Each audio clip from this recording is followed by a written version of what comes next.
Hi and welcome again. It's Milan with the Tuning Into the One video series, and in yesterday's video we covered the yin and the yang of things. And in that we covered what happens when you have two energies that are on the same track, meaning they're either yin yin or yang yang. What can happen oftentimes in the dating situation, the person across from you, you want to be able to recognize when things are getting heated up, you're getting heated up, or the person across from you is getting heated up. And why do you want to do that? Because you want to avoid the level getting too hot. Because when that happens, the emotions rise, the non-positive emotions. And when that happens, usually not many good things happen after that. So whether you're just dating in a casual situation, first 5 dates, or whether you're in a conversation with somebody, or you're in a relationship and you want to figure things out, the more things get heated up, the more you get heated up, the more the other person gets heated up, the less you're able to effectively communicate and connect. And usually what happens after that is disagreements, arguments, or even something worse. So what are we talking about here? Well, what you want to do is be able to recognize when either things are getting heated up, you're getting heated up, or the person across from you or next to you is getting heated up. When that happens, here's a couple of simple things to avoid. Avoid criticism, avoid accusations, avoid name calling, avoid blame, and avoid shame. The statements you want to avoid are "you are" statements, like "you're doing it wrong," "you're wrong," "this is all your fault," "you should be ashamed of yourself," or "you're such a fill-in-the-blank expletive," "you're such an a-hole," "you're such a bastard," "you're such a blankhead," and you can go on, list infinitum. Most of the situations that ever escalate into name-calling and going into the whole shame, blame, criticism, accusation thing rarely accomplish their goal, which is to have a voice, be heard, and be acknowledged. Have a voice, be heard, and be acknowledged. Those are really three fundamental pieces.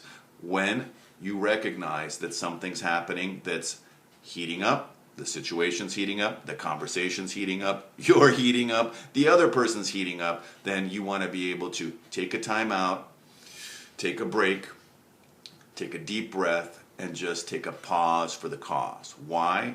Because you want to be able to share what you have to share, especially if it's something that's either offensive, you disagree with, or there's something wrong with it and it's bringing up genuine charge for you. So whether you're in a dating situation, it's the first 5 dates and you're getting to know each other, or if it's just a conversation that you're having with somebody, or if you're in a relationship and you're having that discussion, there's a better way to approach it. And that is to be able to use I statements. So if somebody says, if you want to say, somebody says something you don't like, and you want to say, "No, you're doing it wrong," or "you're wrong." Well, what you can do then is say, "I've got an idea about how that can be done differently." Or, "I'm not sure that I would do it that way. I would do this in a different way. Can I share how I would do that?" Or, "I think that's an interesting way to look at it. I see it differently. Are you interested in hearing my perspective, my side, my view?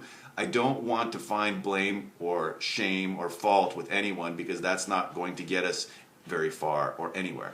But I think and I feel there's a better way to handle that, and I want to share a better way. Are you open to listening? Are you open to hearing me? Are you open to me sharing?"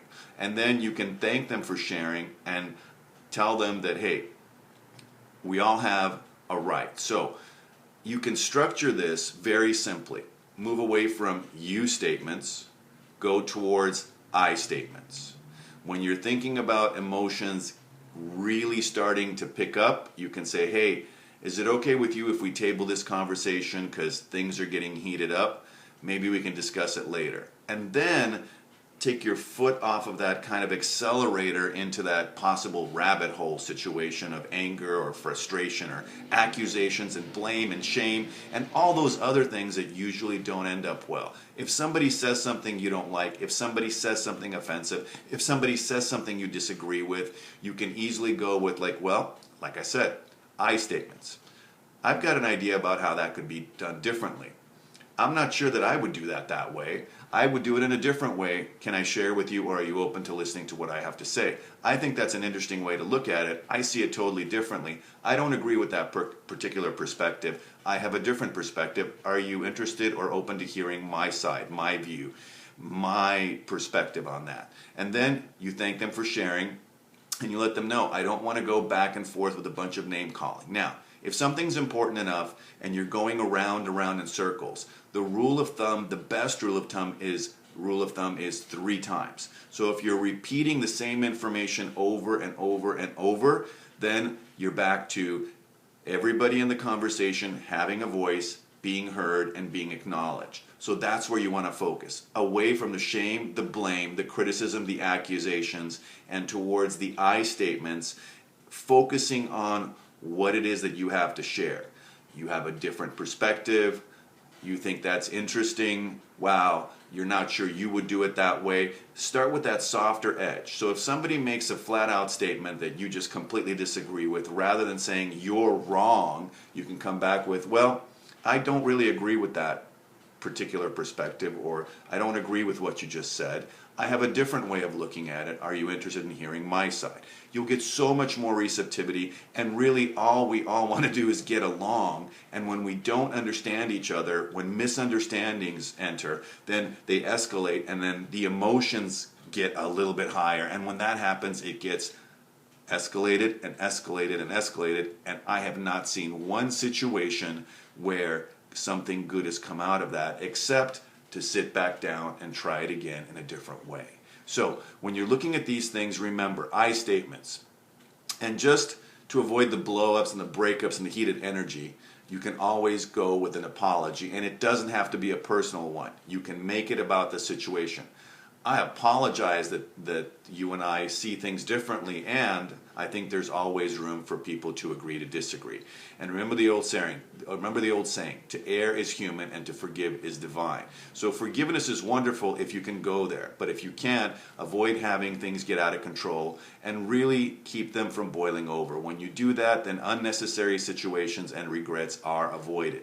So that's our tip for today. And remember, if you like this or you want to comment about it or subscribe to us, please do that. And if you're really ready to attract that Mr. Right into your life right now, then remember to schedule your free 45-minute one-on-one soulmate attraction session with me today. Look below this video, you'll see the link. Now I only do 3 of these a week, so if you really want, hit the link and find out more and we can book you. Until the next time, this is Milan saying, I wish you the best dating success, and bye for now.